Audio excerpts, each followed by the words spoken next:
83 নং মাৰ্ঘেৰিটা সমষ্টিৰ অন্তৰ্গত নৱনিৰ্মিত ইনথেন নগাপথাৰ চাউচিং ৰৌনত প্ৰাংগণত 30 আৰু 31 জানুৱাৰীত অনুষ্ঠিত হ'ব প্ৰথম বাৰ্ষিক মেডাম মেফি।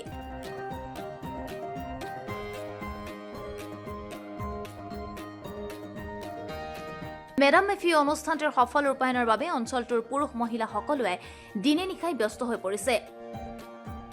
নগাপথাৰ অলুপ আৰু লংগাঁও তিনিওখন গাঁৱৰ টাই আহোম জনগোষ্ঠীয় লোকসকলে একত্ৰিত হৈ এই মেডাম মেফি ভাগি আয়োজন কৰিছে আৰু অনাগত দিনতো কৰি যাব বুলি প্ৰকাশ কৰে। আজি এক সংবাদমেল যোগে মেডাম মেফিৰ সন্দৰ্ভত সংবাদ মাধ্যমৰ আগত অৱগত কৰে। সমূহ টাই আহোম জ্ঞাতিবৰ্গ তথা সভাকাংক্ষীসকলে আমাৰ আন্তৰিক শুভেচ্ছা জনাইছোঁ। আমি অলুপ নগাপথাৰ আৰু লংগাঁও টাই আহোম বংশধৰসকল লগ লাগি আমি মেডাম মেফি অনুষ্ঠিত কৰিব লৈছোঁ এইবাৰ প্ৰথম বছৰ। আৰু আমি এনে বিগত দিনতো আমি গোটেই তিনিখন গাঁৱতে ৰিভল্ভিংভাৱে আমি মেডাম মেফি অনুষ্ঠিত কৰি যাম বুলি আমি সিদ্ধান্ত লৈছোঁ।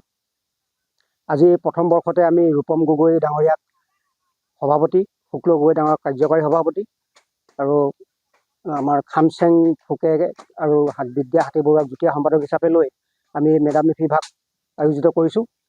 আৰু সকলো জ্ঞাতিবৰ্গকে আমি এই মেডাম মেফিত অংশগ্ৰহণ কৰিবৰ বাবে বিনম্ৰ অনুৰোধ জনাইছোঁ। আৰু আমাৰ এই অনুষ্ঠানটো যাতে সুচাৰুৰূপে পালন কৰিব পাৰোঁ তাৰ বাবে আমি সকলো টাই আহোম বংশধৰ তথা শুভাকাংক্ষী জ্ঞাতিবৰ্গৰ পৰা আশা কৰিছোঁ যাতে আমাৰ অনুষ্ঠানটো সুমংগল হয়। আমাৰ উপৰিপুৰুষৰ আমাৰ উপৰি দেৱতাসকলৰ এই পূজা ভাগ যাতে আমি খুব সুন্দৰভাৱে আমি আগবঢ়াই লৈ যাব পাৰোঁ তাৰ বাবে আমাৰ ফালৰ পৰা আমি মৌলং সমাজে আমি সকলো জ্ঞাতিবৰ্গ তথা বংশধৰসকলক কাতৰ অনুৰোধ জনাইছোঁ। মাৰ্ঘেৰিটাৰ পৰা মিথুন বৰুৱাৰ report, the hills time news paper digital.